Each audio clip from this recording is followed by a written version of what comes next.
Hello everybody, welcome back to the channel. I have an amazing video for you guys today. We are going to be talking about what cities are going to have the biggest drops, biggest housing drops. Now here is an article from Yahoo Finance. I will have a link to this article down in the description below, and the article starts, housing prices are expected to drop in these cities. Is yours one of them?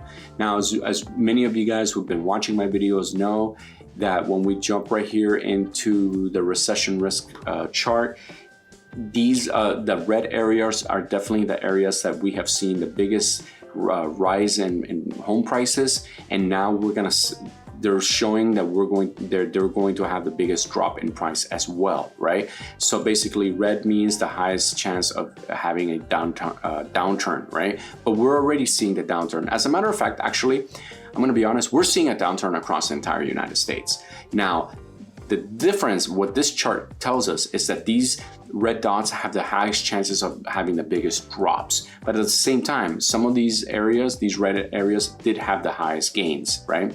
If we jump into the Redfin weekly housing data, you can see if we go to all metros, you can see that houses in general, everything is coming down, okay? This is the median sale price, all right? And a lot of people may ask, you know, how low is it gonna go, okay?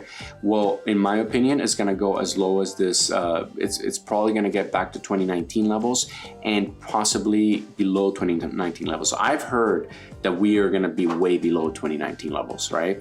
But I don't necessarily think so. I think it's gonna be close. If it does go below 2019 levels, I don't think it's going to go too far down. But look at how much things got expensive, okay? 2019, the average house was $278, and today it went up to $387. So a lot of people might say, hey, that's great, right? That's great, but it's not great, all right? Because the reason that it went up this much, it wasn't because of natural causes. It was because the feds basically lowered the interest rate to zero. The reason they did that was mainly because of the coronavirus. The coronavirus, what happened was it shut down everything, and as a result, the banks, the government was super scared, so they ended up giving basically zero rates for, you know, almost 2 years.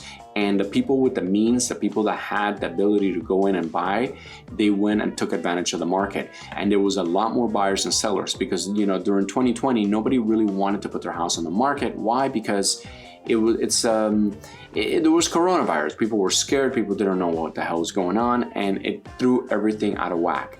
If you look at the mortgage rates, more or less, the charts, look, this was 2021 right here.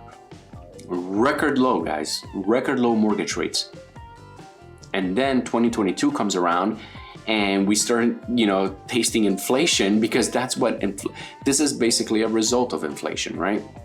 Basically what ends up happening is you put too much money out in the market, too many people have access to capital, and the market becomes flooded with money. So as a result, everything becomes more expensive. It's not just about gas. I know a lot of people think like, oh, we only have inflation because gas went up. No, gas is a result of inflation. The problem is we ended up printing $10 trillion, right? We ended up giving money to people at record low interest rates. So, you know, people took that money. Anyone who refied their house took some of that money. Maybe they made a kitchen, they upgraded, maybe they got a boat, they got a jet ski, they got a motorhome, they got another car. Whatever it is that they did, basically stimulated the economy. And when you have, you know, we run in a supply and demand economy. So if I'm just gonna say this, like make it easy, but if, you know, there's 10 motorhomes on the lot and 20 people come and want to buy a motorhome, the motorhomes are going to go up in price. And we had, you know, more buyers. Why? Because the banks were basically giving money out for free. Plus, a lot of people got COVID money, right? Unemployment money. I mean, I heard stories where people were getting $40,000, $50,000 a year just from the government, just basically for staying home and not doing much. Then what we saw was, you know, the crypto market explode during that time because, again, like I said, there was an excess of money in the community. Now we're seeing a pullback. So then we saw the rates go up, and then as a result, we hit this peak up here, And then all mortgage applications basically stopped around here, and the banks started freaking out. And even though the Feds still raised the rates, now the banks are trying to lower basically their commission, and because they know that they need to basically start selling loans again, right? This is a big deal, right? Basically the Fed rates are going up, but bank mortgages are going down. Then, like I said, basically the banks are going to make less money. So if we look, basically the writing's on the wall, right? I think this was the peak. I'm going to call the peak at basically 5/20/23 was 25 was the peak, end of May. And now with the rising interest rates, even with the softening, I still think we're gonna have a problem. But what is definitely gonna keep this market high is the supply issue. We are still having an incredible supply problem. And if we don't fix supply, these prices are gonna stay elevated longer and longer. But I do feel that with inflation and people making less money, it is going to take its toll on the economy. The economy is gonna start dropping as GDP growth slows. And if once the economy grows, what ends up happening? We start seeing a few more layoffs. People are not gonna be able to pay their mortgages. Banks are gonna, people are gonna foreclose. Those are gonna essentially go, houses are gonna flood the market, and we're gonna have an increase in supply. And as a result, we're gonna have these prices drop. Jumping back to the article real quick, like I've said, these are the cities that are most likely going to see a downturn. We have Boise, Sherman, some of these cities I don't really know too much. Hermosa Springs, Florida. Okay, I know Lake Havasu, I know. I actually really like Lake Havasu. It's a really cool place. Flagstaff, I know. Okay, look at that.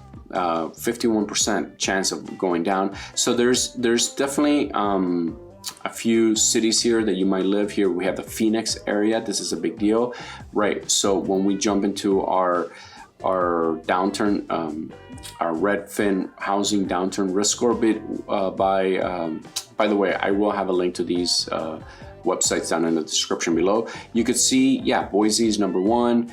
We also have Riverside right here. So if you're living in any of these red areas, the best thing you could do is wait out the storm, because you're going to have a shift in the market, and the longer you wait, the better it's going to get. So just relax. The only problem I'm seeing is that the rates might start creeping back up. We're just going to have to monitor that. Remember, it's all, when you're getting into investment, just take your time. Don't freak out. You will get, number one thing is to be successful in real estate, you really want to have a big down payment, and you have to have at least a W-2 job for at least 2 years, because that the combination of 20% down plus a W-2 job will get you the best rates available, okay? So I know not everybody has that. You could definitely get loans in other ways, but I'm just giving you the optimum situation.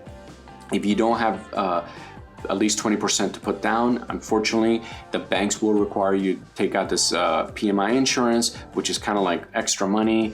In my opinion, it's almost like throwing money away, but I do understand that getting into a property is better, than not. So even if you have to pay an extra $100, $200, $300 a month on a special insurance, which kind of, it's weird, it's like if you don't have 20%, I know that you become a riskier person, but with PMI, it's like you're basically charging poorer people more money to have the same access. Anyways, you guys know what I mean.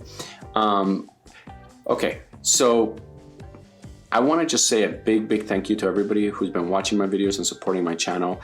My videos have definitely been getting a lot more views. They've been getting a lot of interactions. People are commenting, people are liking, people are subscribing. So I really do appreciate it. And honestly, best of all, people are actually watching. I'm getting like a really good amount of people watching the entire video all the way through. So it's pretty awesome, and I'm just so glad that I'm here and I'm entertaining you guys, and you guys are definitely giving me positive feedback. So thank you guys again. I wouldn't be doing this if it wasn't for you guys. Now, if you do like my videos and you're not subscribed, you can go up here and smash that subscribe button and go ahead and like and leave a comment. Again, thank you guys so much for watching. I love you guys, and I'll see you on the next video.